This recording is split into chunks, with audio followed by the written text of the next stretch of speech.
Okay, here's an interesting thought. Did Protestants remove books from the Bible? Did Catholics add books to the Bible? Did the Orthodox Church add even more books than the Catholics did? 66, 73 or 79? How many books are supposed to be in the Bible? Before we answer that, make sure that you like this video, subscribe to our channel if you haven't already, and hit that notification bell if you don't want to miss any of our videos. Okay, so the Bible is easily the most important book in the world today. It even holds the Guinness World Record of being the best-selling book of all time. But when you talk about the Bible, what are we exactly referring to? Is it the 66 book version used by most Protestants or the 79 book version used by the Orthodox Church? Why does the Catholic Church have a 73 book version? Did the Protestants remove some books or did the Catholic and Orthodox churches add some more? How many books should there be in the Bible? Who gets to decide that? To answer all of this, let's first look at how the canon of scripture was developed. Today, when most people hear the word Christian, they mean Bible-believing Christian or someone who uses the Bible as the sole authority for their Christian values and beliefs. But for the early church, it took a couple of centuries before the Bible even existed in the form that we know of today. The church, of course, had the Hebrew scriptures for reference, but they weren't neatly organized into the structure we have today. In addition, they had several letters written by apostles to different churches across the world. While God definitely inspired most of those writings, He didn't exactly provide a finalized list of which books had to be included. Different regions had their own collections that they used when they came together for prayer. It wasn't until the 4th century that the canon of scripture was finalized. Now, let's back up a bit and start with how the Old Testament was formed. Most of the Old Testament books do not have a specific date to say when they were written. Some part of certain books were written much later than the original authors and then added to the main book. Others do not have clear authorship. Now, the word canon is based on the Greek word canon, meaning rule or measuring rod. So, the Bible canon was meant to be a collection of writings that are divinely authoritative. The first set of books to be determined as divinely authoritative were the Torah and Pentateuch, consisting of the first 5 books of the Bible: Genesis, Exodus, Leviticus, Numbers, and Deuteronomy. The next few centuries till the time of Christ saw the additions of books that described Israel's history, the message of prophets, and wisdom literature. Now, most of the Old Testament books were originally written in Hebrew. After the Babylonian exile, many people spoke Aramaic, not Hebrew. This resulted in Aramaic translations of the Old Testament. These translations were known as Targums. In 330 BC, with the conquest of Alexander the Great, there was a great push to translate all works into Greek to fit the language of the empire. This resulted in the creation of the Greek translation of the Bible, the Septuagint. The word Septuagint comes from the Latin word meaning 70. One interesting story claims that King Ptolemy II commissioned 72 Jewish elders who were well versed in the scriptures to translate the Hebrew scriptures into Greek. The elders were locked in separate cells to complete the translation without interference. They all emerged after 72 days with the exact same translation of the text. This became the basis of the Septuagint.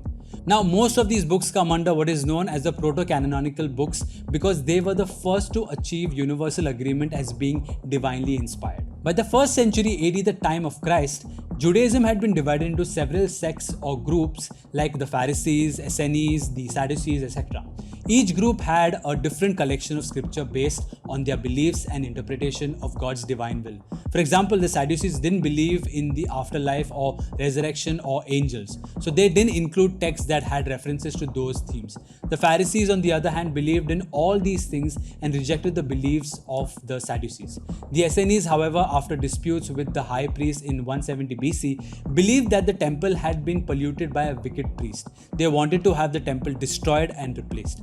The Samaritans, who became the enemies of the Jewish people after the kingdom of Israel split into two, decided to keep only the Pentateuch and nothing else. So each group had their own beliefs and a collection of writings that were in line with those beliefs. In fact, even during the early years of Christianity, an official Jewish canon of writings didn't exist yet.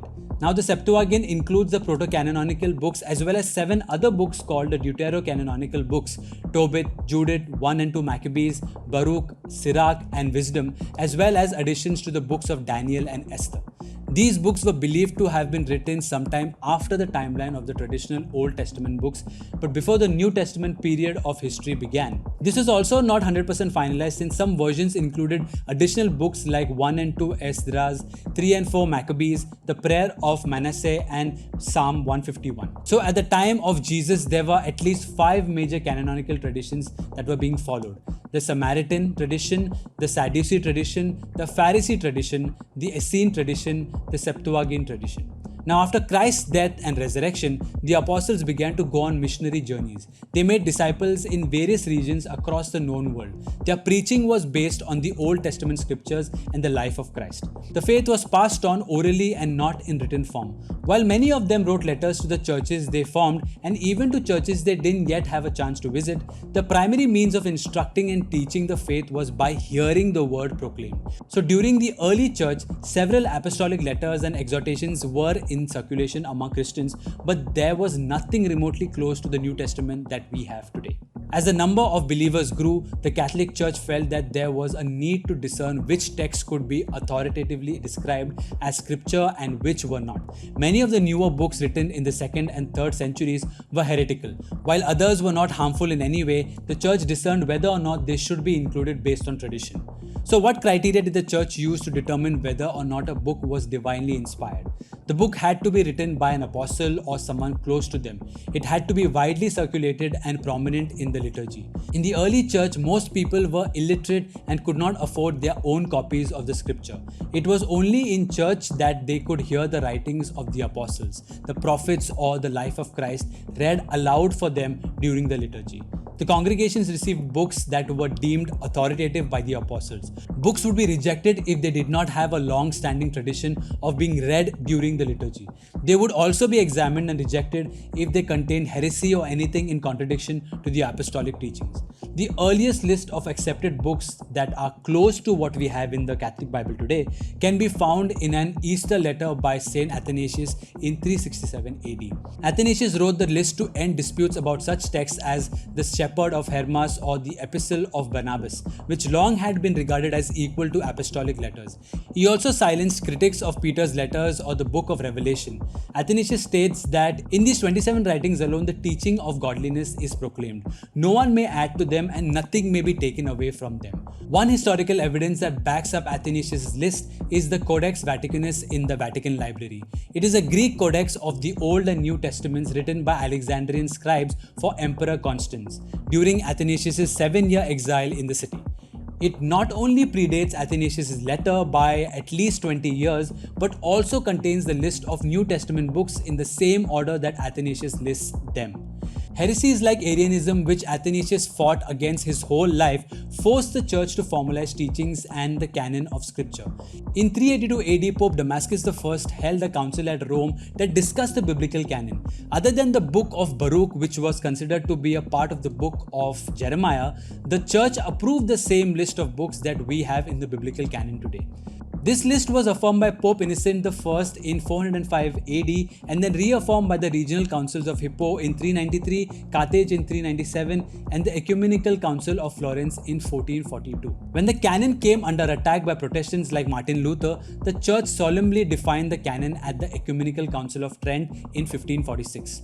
So why are the Protestant and the Orthodox Bibles different? Why didn't they continue to use the same canon that the church had been using over 1500 years? Protestant Bibles contain only 66 books. The books of Tobit, Judith, Wisdom, Sirach or Ecclesiasticus, Baruch and 1st and 2nd Maccabees were removed at the time of the Reformation.